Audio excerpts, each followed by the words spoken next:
Welcome to this video in the Sustainability Bites series, where we're looking at bite-sized information on key sustainability issues. Today, we're going to look at social impact assessment and monitoring social performance.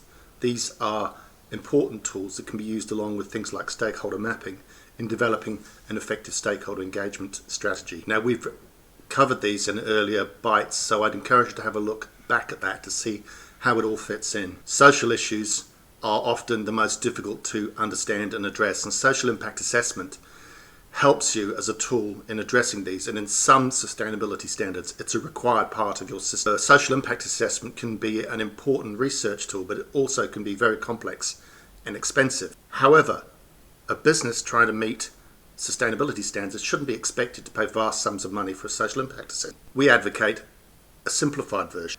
In our experiences, businesses are often embedded in local communities and instinctively do know the dynamics. We advocate leveraging off that with a simplified version of a social impact assessment that simply applies a methodology and helps you better understand the social environment you're in and also help you comply with the social requirements of a standard.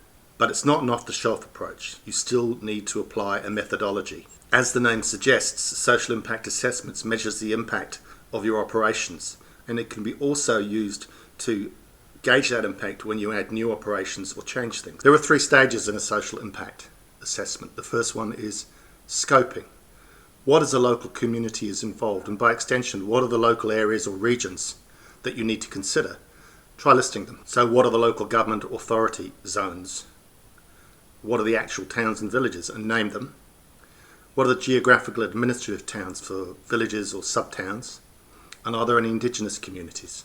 Some of the things you might want to look at are average age and distribution, the percentage of youth, people between 15 and 25, the working age population, how old they are, and also what their main occupations are, and then gender distribution. But also look at other demographics, such as, if relevant, religious groups, ethnicity, indigenous groups, including what tribes or groups that they associate with, immigration trends, inward migration, things like that. Step 3 is you analyse the issues. Now, many organisations will know instinctively what the issues are because they'll be reflected in feedback and complaints over the years. Analysing the issues, you also should reflect on what you found in your analysis and data search of population and demographics, because that's going to help you prioritise these issues.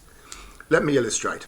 In a social impact assessment I did for a forestry company in northern Tasmania, we knew that the forestry and agriculture was a traditional occupation over many, many years, and we assumed that that population might be tolerant of things like harvesting activities and truck movements. But we looked at the migration data and we saw that there was an increase in inward migration from out of state. People with young families who certainly would not be tolerant or understanding of agriculture and forestry activities that were noisy and disturbing. That means that this new demographic needs to be part of our social impact assessment and our social monitoring program and our stakeholder engagement program going forward. So let's take that on to a social monitoring and implementation plan.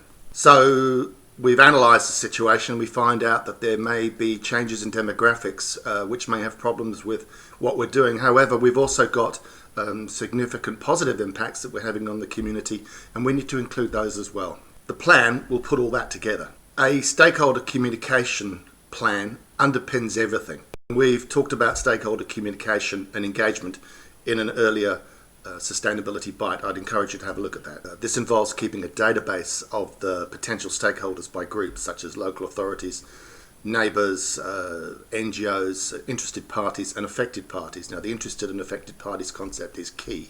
And again, go back to the sustainability bite on stakeholder engagement to get a good briefing on that critical issue. The company then prioritises its communication according to those groups. For example, day-to-day operations, you may have to consult with neighbours more often. In the Tasmanian example, we have identified certain areas where there's an increased demographic of young families coming into the regions, lifestylers if you like. So we know to consider those in our plan, maybe our sponsorship program, where young children, maybe we're looking at sponsoring the local sports clubs or schools. In your strategy, you also need to be proactive in scanning newspapers and other media so you look what the issues are, attending local meetings, being seen to be part of the community, and especially the areas that you've identified as important, and try and anticipate issues before they occur. And a very clear message is that the company should consider appointing somebody within the company as a stakeholder engagement coordinator or community coordinator. And this is very consistent with the recommendation I made in the stakeholder engagement bite about making stakeholder engagement happen all the time as business as usual.